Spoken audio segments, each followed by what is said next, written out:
نحمده ونصلي ونسلم على رسوله الكريم.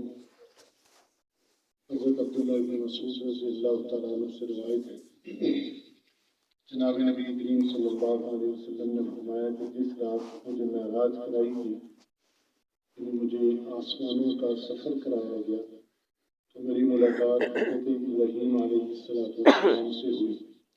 تو حضرت ابراہیم علیہ السلام نے فرمایا کہ اے محمد صلی اللہ علیہ وسلم، اپنی امت کو میرا سلام کہنا اور ان سے کہنا کہ جنت کی زمین اور جنت کی مٹی بڑی زرخیز ہے اور اس کا پانی میٹھا ہے، اور وہ زمین خالی پڑی ہے، اس کی باغبانی ان کلمات سے ہوتی ہے: سبحان اللہ والحمد للہ ولا الہ الا اللہ واللہ اکبر۔ اس حدیث کے تشریح میں محدثین نے لکھا ہے کہ جنت کی زمین زرخیز ہے کا مطلب یہ ہے کہ اللہ پاک ہر آدمی کو جو جنت دیں گے تو وہ ایک تو اللہ پاک خود آراستہ فرمائیں گے، دوسرا فرمایا کہ اس کے اعمال کے اعتبار سے وہ مزین کی جائے گی۔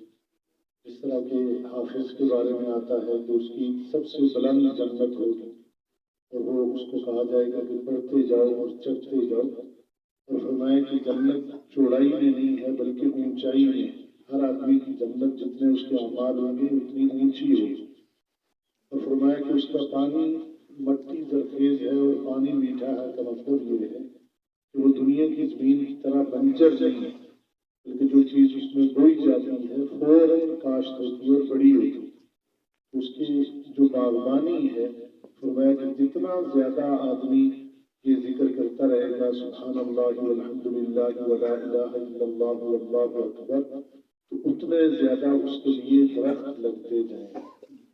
یہ دوسری حدیث میں بھی آتا ہے کہ جو آدمی ایک مرتبہ سبحان اللہ کہتا ہے جنت میں اس کے لیے ایک درخت لگتا ہے، اور جو ایک مرتبہ الحمدللہ کہتا ہے زمین اور آسمان کے درمیان جو خلا ہے اتنا اس کے کھاتے میں ثواب لکھا جاتا ہے۔ لا الہ الا اللہ واللہ اکبر کلمہ نفی اور اثبات کا کلمہ ہے، اس کے فضائل تو جناب نبی کریم صلی اللہ علیہ وسلم نے بہت زیادہ بیان فرمایا۔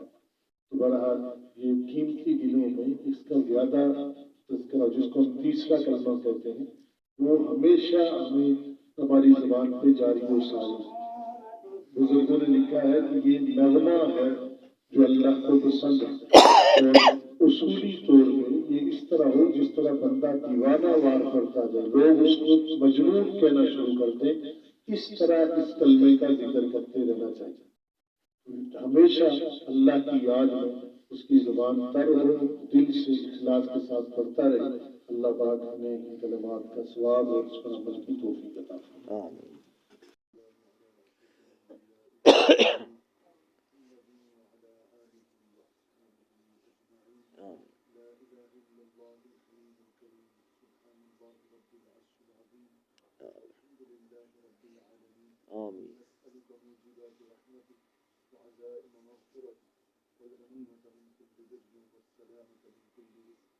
اللهم ربنا لا تدع لنا ذنبا الا غفرته ولا هما الا فرجته ولا دينا الا قضيته ولا مريضا الا شفيته ولا حاجة هي لك رضا الا قضيتها يا ارحم الراحمين. اللهم انا نسالك العفو والعافية والمعافاة الدائمة في الدين والدنيا والآخرة. اللهم رحمتك نرجو فلا تكلنا الى انفسنا طرفة عين. اللهم لا مانع لما أعطيت ولا معطي لما منعت ولا ينفع ذا الجد منك الجد. اللهم إنا نسألك الهدى والتقى والعفاف والغنى. اللهم إنا نسألك رضاك والجنة ونعوذ بك من سخطك والنار. اللهم أدخلنا الجنة بغير حساب ونجنا برحمتك من النار يا غفار يا رب العالمين. اللهم إنا نسألك من خير ما سألك منه عبدك ونبيك محمد صلى الله عليه وسلم. نعوذ بك من شر ما استعاذك منه عبدك ونبيك محمد صلى الله عليه وسلم. أنت المستعان عليك البلاغ ولا حول ولا قوة إلا بالله العلي العظيم. اللهم اغفر موتانا واشف مرضانا ومرضى المسلمين آمين. اللهم إنا نجعلك في نحورهم ونعوذ بك من شرورهم اللهم استرنا بسترك الجميل آمين. اللهم استر عوراتنا وآمن روعاتنا آمين. اللهم اغفر وارحم أمة محمد صلى الله عليه وسلم آمين. اللهم احفظ بلادنا وبلاد المسلمين آمين. اللهم احفظ بلادنا وبلاد المسلمين آمين. اللهم ربنا تقبل منا إنك أنت السميع العليم وتب علينا إنك أنت التواب الرحيم صلى الله تعالى على خير خلقه محمد وعلى آله وصحبه أجمعين صلی اللہ علیہ وسلم.